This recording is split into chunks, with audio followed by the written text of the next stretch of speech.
Tonight, I just got done listening to the sentencing of Donna Matthews, and I have one question to ask.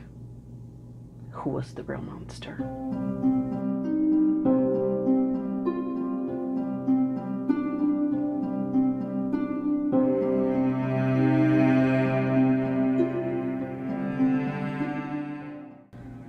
I'm very sorry to say that if you are a friend or a loved one of Donna's, because I love her too.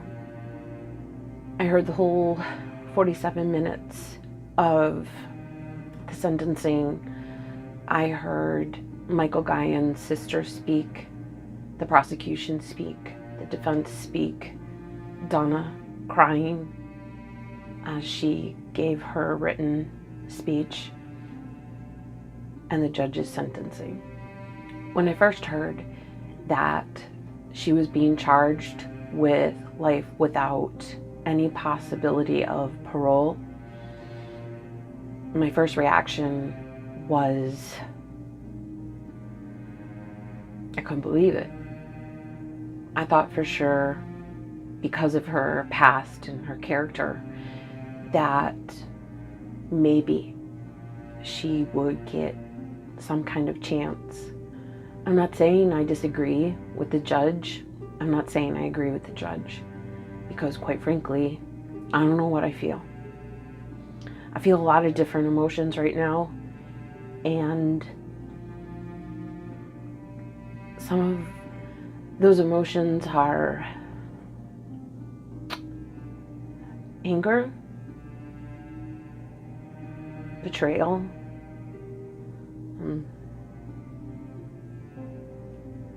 fear, sadness, love, compassion. I feel all those things regardless of what Donna's friends may think of me. And even though they think I'm doing this for YouTube hits, I'm doing it for me. And I was doing it originally for the people who loved her and were supporting her, or people that wanted to follow this case that couldn't. And I'm far away now too, so I have a real disability, and getting all the information and being there to hear it firsthand. So I'm hearing this 2 days later, and I'm heartbroken. The link to the sentencing will be in the description box below. So if you want to hear the sentencing, you can click on that link and you can listen to it and come back if you want, or you can listen to what I have to say first and then go listen to it. However you want to do that, whatever you feel is best for you emotionally. I will tell you, it's really, really hard to listen to. The murder trial itself was really hard, but listening to the entire sentencing altogether of everything all crammed in one place is a lot to take in. It's emotional, it's wrecking, it's heart-wrecking. So however you want to do it, the link is provided for you below so that you can hear it. I needed to respond to it almost immediately. At first I couldn't, because I didn't know what to say. I didn't know what I was feeling. I was crying, I was angry, I was heartbroken, conflicted is really the main word that I can use for how I felt after listening to the entire thing. And that's pretty much how it's been throughout this whole process of Donna's trial. Has been conflicting, has been turmoil, has been emotionally trying.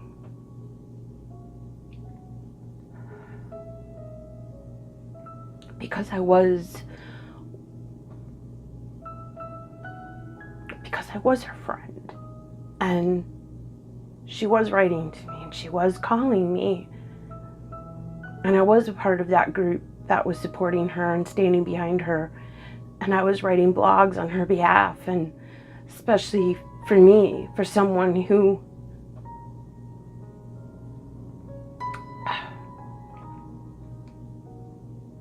who had 2 men that tried to kill me in a relationship. One was with an ex-boyfriend who was an alcoholic, and one was my ex-husband who was an alcoholic and a drug addict. And they tried to kill me. Donna was there for me. Donna did help me. She kept me safe and called the police for me and kept me in her home so that I could be away when they took him away. I did suffer real abuse, and I'm going to do a video on that very soon. Very, very soon. It will be posted. But it's going to be posted about how I got out of it. How I did want to kill my ex-husband, but I didn't. And I did get out of the relationship, and I'm out of it 15 years now. One of the things I want to talk about is this trial. At first, many people supported me in what I was doing and what I was saying because I was supporting Donna. And then I was judged because I wasn't at every single pre-trial date when I wasn't even informed, and that's why I wasn't in the necklace circle. And I don't really care about the necklace. It was really being a part of Donna's support group that hurt me, because I love her too. You don't have the rights on loving Donna or being her friend. And you can't accuse me of not being her friend because I wasn't there for every single day. You can't accuse me of not being her friend because I'm not sitting here justifying her actions. Because a true friend wouldn't do that. A true friend would reach out to Donna and say, hey, it's not okay. This isn't okay. What she did to Guyan was one thing. She took a life. But what she did to her brother was horrible and horrifying and terrible. And what she did to his family is so destructive. Now, I will remember the first time I wrote about Derek, the way that he came in, he looked scraggly, he looked a little deranged, he looked really out of it and creepy. And I wrote that in my blog, and I was critiqued by Donna. I was basically told what to write and what not to write. I was told to take that out about Derek, and friends and family told me the same thing, you know, that, hey, this is a really good article, but Donna wants you to take out the stuff about Derek. And I did. Because I didn't really know Derek, and knowing what I know now of him, I feel bad that I wrote that, but it was a first impression of what I saw. I wish I could express to you in 15 minutes or less everything that I feel, but I can't. My first initial question to you is, who was really the monster in this entire situation?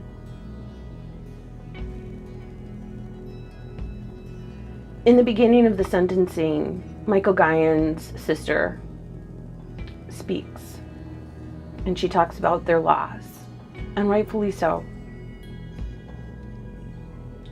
And then the prosecution says something so ironic. In Wisconsin, you don't have the right to take a life of somebody unless they are causing you imminent harm. And I'm just going to briefly touch on my belief on that, but Wisconsin does, apparently, because if you can get an abortion, you have the right to take an innocent life. But that's an entirely different story, but that was my initial reaction to that. One of the things that I found completely horrifying was the idea of the Lifetime movie. She didn't get it wrong. Because I have letters from Donna telling me that. She never talked about the chapters. She may have done that to other people, but she did mention to me about how her life was like a Lifetime movie, and but she didn't really go into a lot of detail about that with me. She may have with her closest friends or whatever, because I was coming in at the end of it, because Donna and I had lost contact when I lived in Chicago. And that's actually part of my story of how I got away from my abusive relationship. But that's a different story. But we did lose contact with each other, but I still considered her my friend. And when I heard about all of this, it was shocking, because I knew Donna as a friend and I loved her. But you know, I also knew Donna. And now I'm going to say something that I haven't said before. And I'm going to say something that a lot of her friends already know.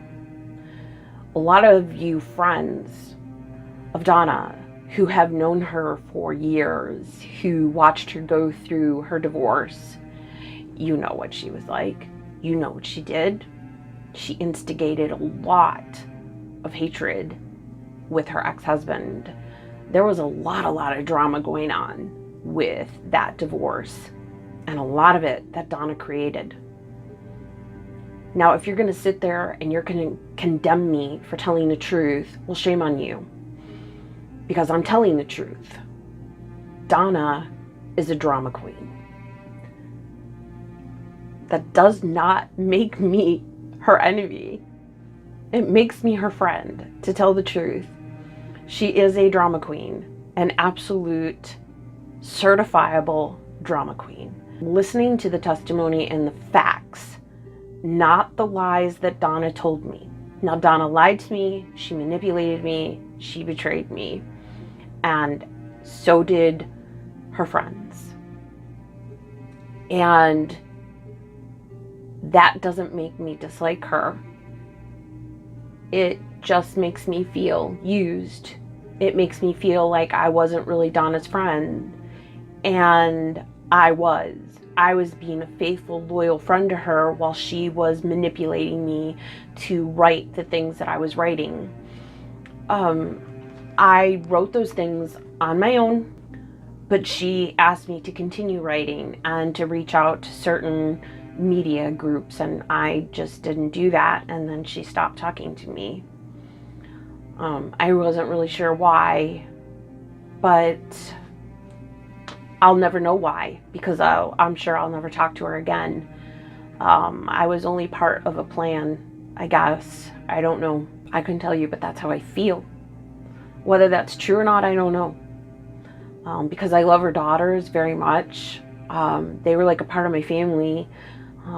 When I lived across the street from Donna, and we were friends, and I really loved them.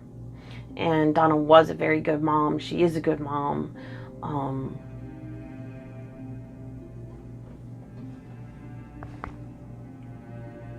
So that breaks my heart.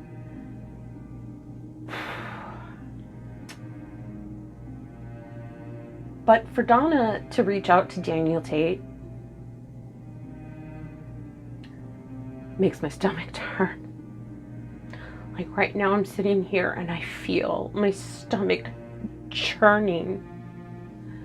If I could look Donna in the face right now and stand right in front of her, I'd slap her face silly. I don't know what you're thinking. That man lured a young girl who was, I didn't know personally, but a lot of my friends knew her parents and knew her.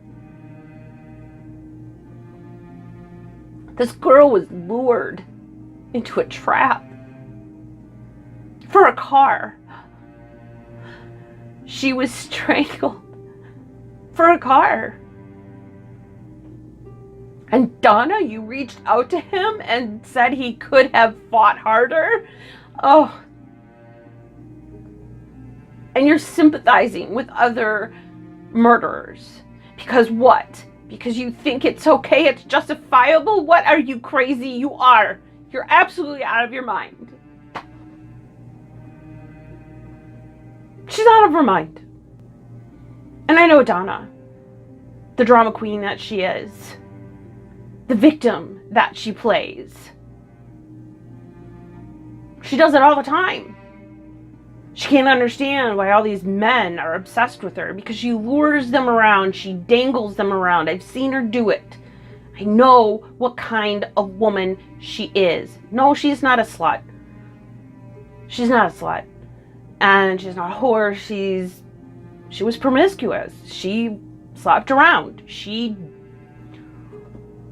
had a way of really making men fall in love with her because she's an incredibly wonderful, charming, beautiful woman with an incredible personality. And any guy would be lucky to love her. But if you got on her bad side, you got on her bad side, and you better watch out, because she doesn't take it. I watched her do it with her ex-husband. I've seen her do it with other men.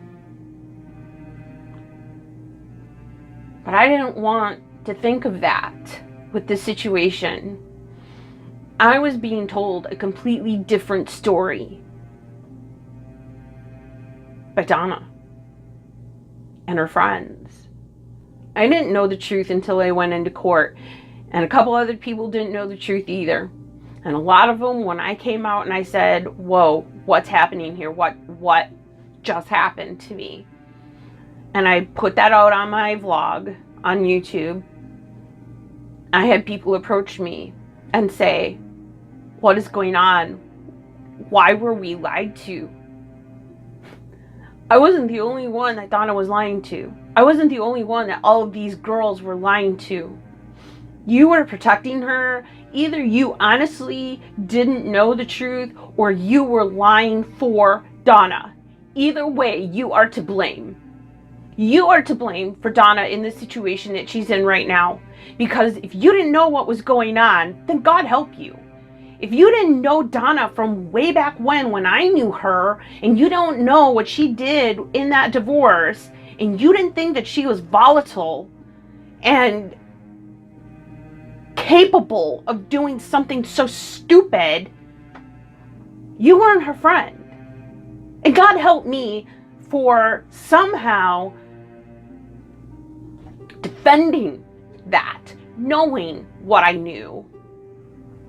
I still wanted to believe in the goodness in Donna. The more I learned in that trial, God. And in the prosecution's plea for sentencing for life, and what Donna has been doing after she was found guilty of first-degree homicide in jail, God help you. I don't know whether to feel sorry for you or to congratulate the judge for being smart, for sending you to prison for the rest of your life. I don't know what I feel. I just know that God have mercy on your soul, because you stood up and you cried your eyes out in remorse, and you pleaded for forgiveness from Guyan's family as you bawled. And as Donna was giving that plea, I was crying. I was in tears listening to my friend, so scared and crying, fighting for her life. But when she walked out of that room and she yelled at Guyan's family that he was an animal and he was a freak, Donna, you just took away the remorse. You just proved you had no remorse. And I know she can't hear me, but you can hear me. Someone out there hears me, and you know what I'm saying, right? For those of you who are standing behind Donna and you think that what she did at the end of that sentencing was okay, shame on you. If you can't see the reality in any of this, shame on you. God have mercy on your soul. Don't come and tell me God have mercy on my soul. Don't say that to me. Don't say God have mercy on my soul, because I'm not going to condone this situation and all the things that she has done and continues to do right up to this very day. God have mercy on your soul, not mine. I can stand before God with a clear conscience. Can you? You can't. So don't text me, harassing me, telling me that I don't have faith in God because I'm not standing behind a murderer, a cold-blooded murderer. Because I am in touch with the juror. I already spoke to this juror on the phone yesterday, and a lot more information is coming out, and a lot of things are conflicting, and a lot of things are tearing at my heart and tearing at the fibers of my being over this. And some of you may think, well, you're really not her friend, and you weren't really her friend. You know, you weren't there for her pretrial. Shut up. Just shut up. That has nothing to do with being a friend. A friend would have stopped her from doing this in the first place.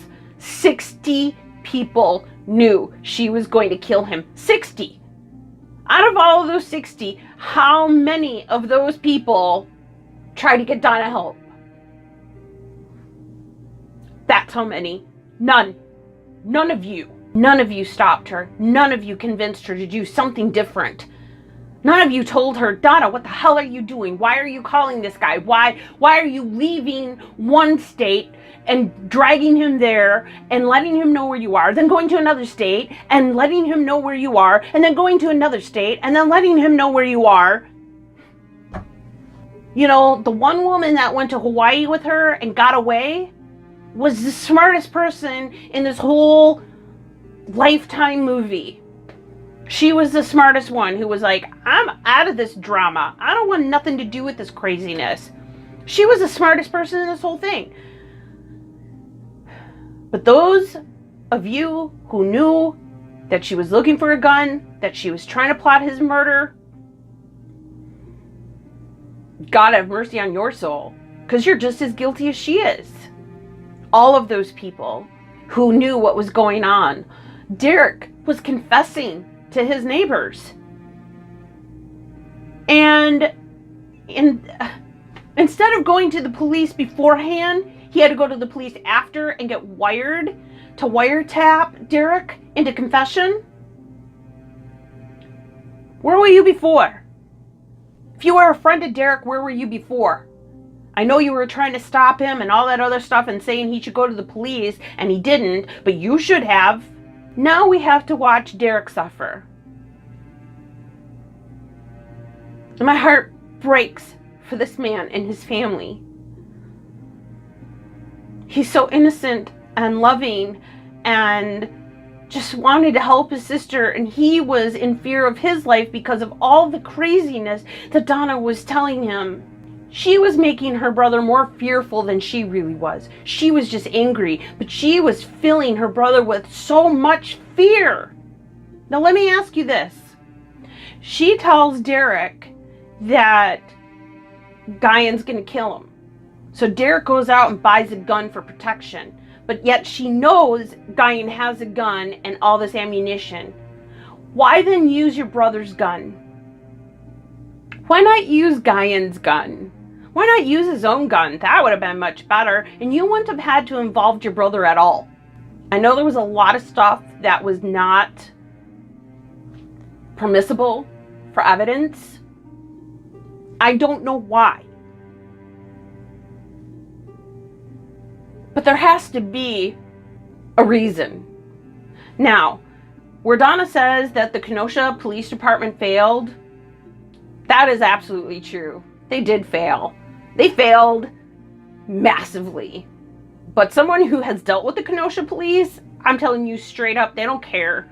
They are the worst police department that I have ever seen. They don't care about anybody. They don't care how you feel, what you're going through. They are heartless. Every time that I've had to deal with harassment or somebody coming at me, they don't care. They really don't. And for them to just leave a voicemail for Guyan and saying, hey, you know, you're breaking a restraining order. How stupid are you? So the police department is just as much to blame too. I just find this whole thing just a whole stinking disastrous mess. So much could have been prevented. I mean, it's one thing to plot a murder and you're plotting it maybe with your brother. Okay, maybe you're doing that with Derek. But Derek was like her last resource at this point. This was, because she had been asking people for months for a gun, for someone to kill him, for someone to hide the body, for someone to give her an alibi, all this craziness.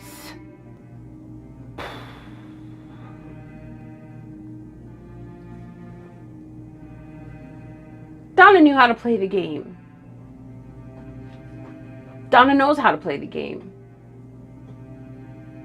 Donna knew exactly what to do.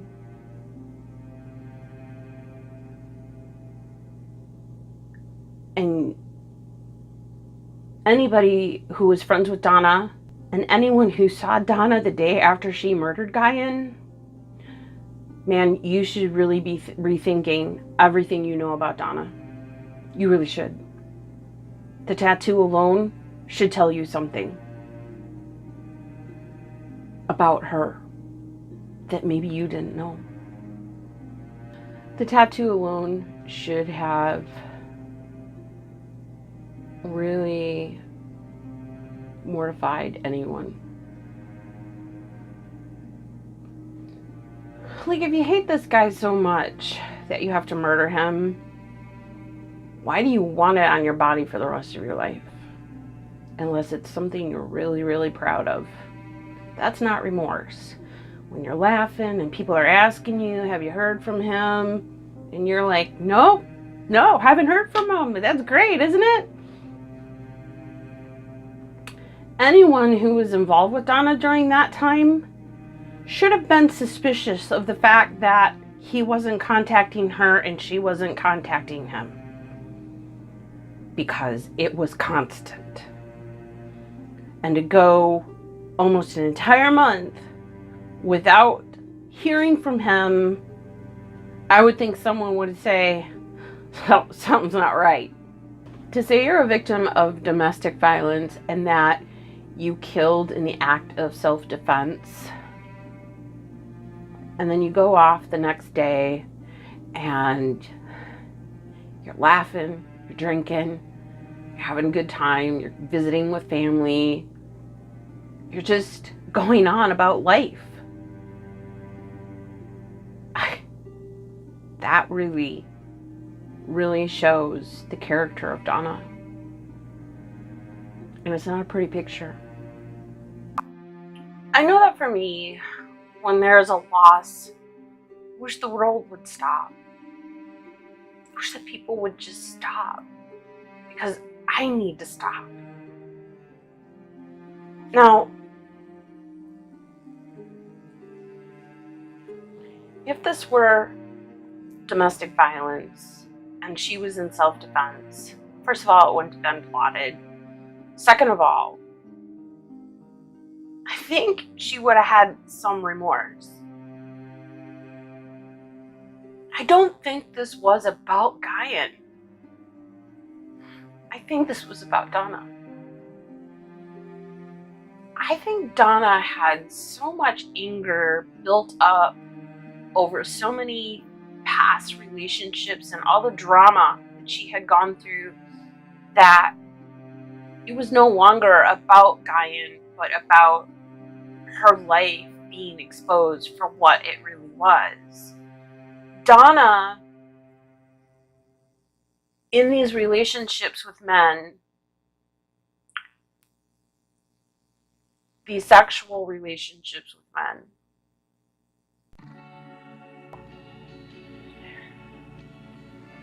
she really put on a show. Let's just put it that way. She knew how to get men riled and sexually addicted to her.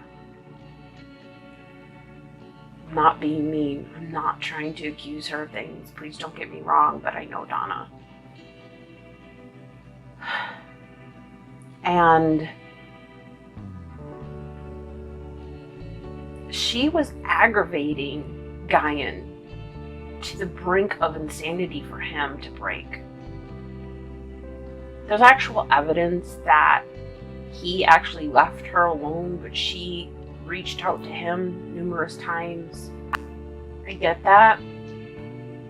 From someone who was in an abusive relationship, I get that. Donna just knew how to get that sexual energy going, and she could get men really riled up and angry and frustrated. Even in her divorce, she was constantly stirring up drama, and it could have just been left alone. There's a lot of things that I'm saying on here that I'll probably end up editing or not putting in, or I may put in. I may keep it all in. I don't know. I really don't. But I guess I'm the only person that knew Donna that's willing to speak the truth and speak it out loud and be willing to come forth with the truth. Does that make her a cold-blooded murderer? Well, yeah, because she did. She is a cold-blooded murderer. Let's just face the facts. She plotted it out for months. She got over 60 people involved, seriously involved, and she tricked Guyan. She manipulated him. She tried to kill him in Hawaii. She lured him to Hawaii. He didn't follow her there. How did he find her? Well, we know from evidence that she asked him to come. So she was going to kill him in Hawaii. She had people that were going to hide the body, whatever, all of this craziness.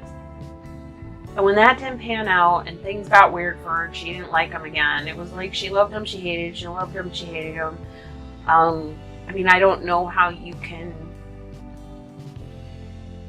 do all those things with somebody and then just go on in life happy that you killed somebody. Like, you're really honestly happy that you get a tattoo commemorating the date that you killed him. That is something psychopaths do. And I don't know how the person who interviewed her for the pre-sentencing, I don't know how any logical, reasonable person wouldn't look at that and go, something's not right here. Because that's like a serial murderer, just, tattooing all the names of the people that they've killed on their body somewhere, or keeping a journal. We know that some of these serial killers kept journals and pictures, and we think that's disgusting. Yet Donna's got it tattooed on her body that she killed him. It doesn't say it, but it commemorates the date, July 4th, 2016. Freedom. Donna had this planned out and plotted, and she lured him into a trap. That's a cold-blooded murder, people. Friends of Donna, family of Donna. That's what cold-blooded murderers do. So did she get the right sentence? Well, the juror that I talked to yesterday, I asked her about it. She felt it was unfair, but she's as conflicted as I am. I think anybody who's seriously involved with this, if you really truly do care, you are conflicted. If you're not, then something's not right in your head either. You have to feel some kind of conflict in your heart, in your spirit, in your mind, in your soul, in the world about this situation. You can stand behind Donna all you want, but you have to start facing the facts and the reality of what Donna did. And you can't start condemning people who are telling the truth about it. And you can't hold it against them, and you can't try to silence them. You can't do it because you're not right. You are so wrong for making someone like me feel bad about myself or make me feel guilty in my faith that I'm not supporting her the way that you think I should. But I'm telling you something right now. You should be the one who feels bad about what you're doing. The other thing the juror said, and I've been saying this all along, and I didn't even have to ask for this. The very first thing she said to me was, it just didn't seem like her lawyers were fighting for her. Well, I said that, and I was told I didn't know a damn thing about the law, and I had no right to make any judgments against it. Well, you know what? The jury saw it too. So, and it was fairly obvious. Anyone with half a brain could see that these lawyers were incompetent idiots who were not doing a very good job at fighting for Donna's life. Now, if you listen to them in the sentencing, they're basically telling you straight up it was Donna's fault. Donna was at fault.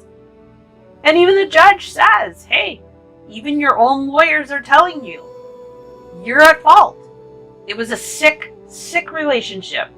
Well, the key is in that word, relationship. It was a relationship. That's what it was. It was a continuous on-off love-hate, drama-filled craziness relationship between two people.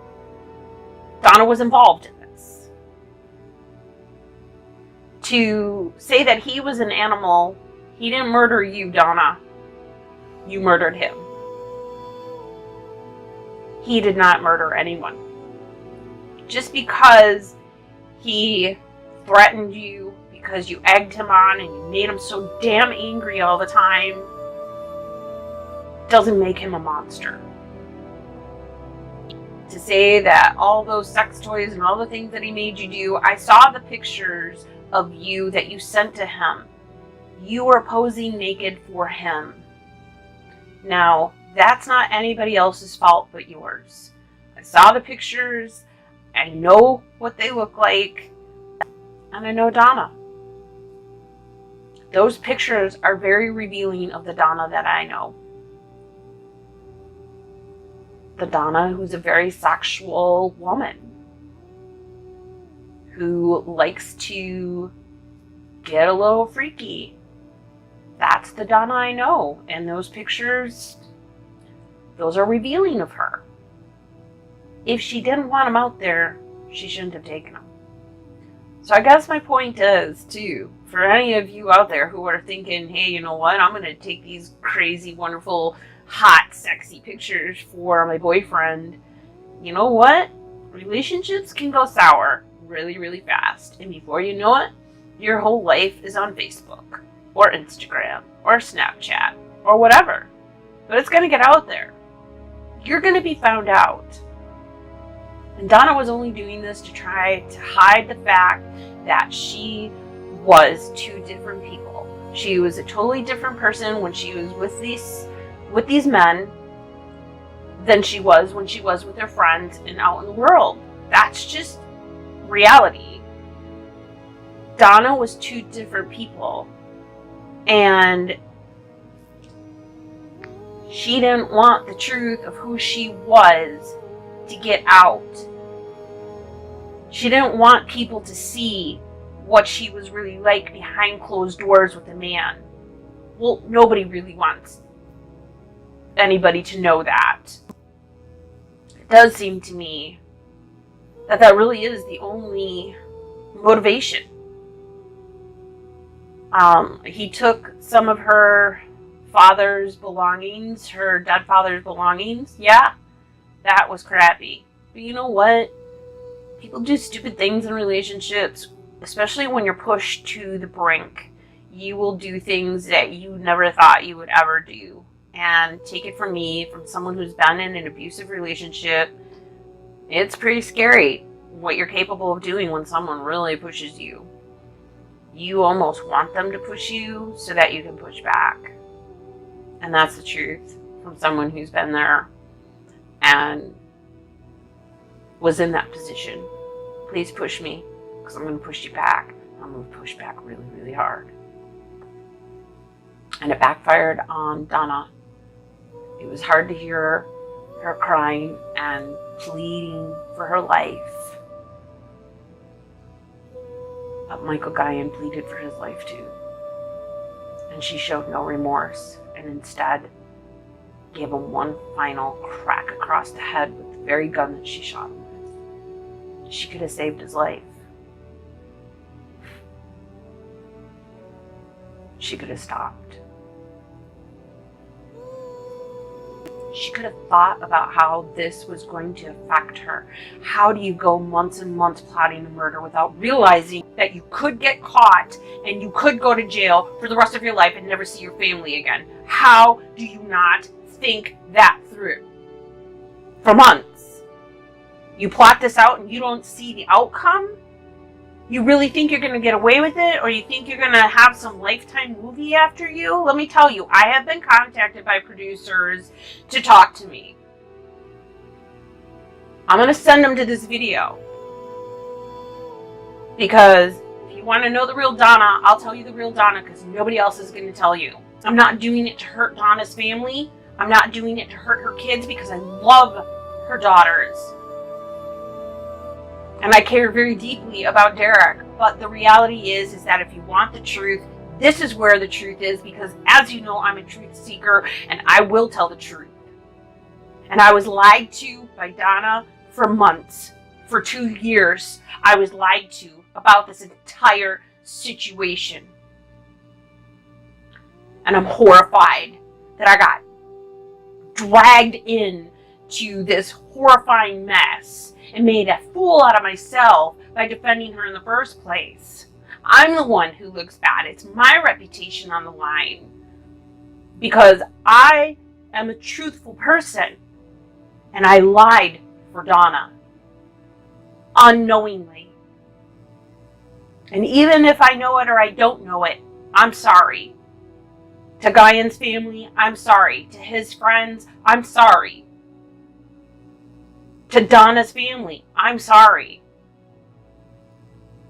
I'm really, truly sorry. Because I know this is just the beginning. Because now you have to watch your brother go through this in 2 weeks. And I'm telling you right now, my prayers are with you and with Derek. I pray with all my heart that he gets the psychological help that he needs, because his sister twisted his brain all over the place. And he's an innocent victim in all of this. And my heart goes out to the Matthews family. I know that what I've said about Donna may hurt you, may bother you, may make you angry, but please know that's not my intention. Because I don't want to drag you or your family through the mud. I don't. But a lot of people want to know the truth. And if Donna wants a Lifetime movie, if she wants producers, she's already been in touch with producers, because the producer already told me that they had talked to Donna, and Donna gave permission to talk to all of her friends. And I was the one who was contacted too, because I'm the one who's out there telling this story. For those of you who think I'm doing it for YouTube hits, my husband said to me today, "Did you ever think about becoming a journalist?" I was a journalist many, many years ago. That was my job. I was a music journalist. I interviewed people. I was a writer. I was a persuasive writer. I wrote op-eds. I have done so much in this line of work. To me, this is a job. I'm telling the truth. I'm telling the real story. I'm not telling the fluff. I'm not telling the cotton candy, fluffy story that all of Donna's friends are going to tell everyone else. They're going to leave all that gory detail out. but I'm going to tell the reality. So if you really want to know the truth, this is where you're going to get it. You're not going to get it anywhere else. That is a fact. And again, the Matthews family probably won't appreciate that. But you also do know Donna probably better than anybody else too. I know some of you were there, not really for Donna, but to see how the next process is going to go for the person you really feel sorry for, who is Derek. And that is for someone else, because I don't know Derek, but I will be paying very close attention to his trial, and I will be praying for him, for his family, and for anyone who is involved with him, that God would have mercy on him and the courts would have mercy on him, and that he would get treatment and help for all the manipulation and all the betrayal that Donna put him through. She says she loves him. Not once did she plead for Derek in her sentencing to have mercy on him, to not hold him accountable. I know this has been really long. It's been really long, but I've got a lot to say, and I have more to say, and I just don't even know where to go because my wheels are spinning. But I needed to get this out now. I needed to say what I had to say as it was happening in my heart and in my spirit and in my mind. Because if I were to wait, I don't know what I would say, or I wouldn't say. It's best to say it when you need to say it. And while this video may look damning to Donna, to anyone who loves her and is supporting her, it's not my intention. And I feel really bad that she's going to prison and she'll be there for the rest of her life. But I also have to think, Donna, what did you think was going to happen? So who's the animal? Who was the animal in all this? Well, 2 lives were completely destroyed. One is gone forever, and the other one's alive and gone forever. The animal is the one who created the mess, and it was both of them. But Donna could have done something differently so that she could be with her family right now. And I guess that's where I'm going to leave it, because the monster wasn't Guyan in the end. The monster turned out to be Donna.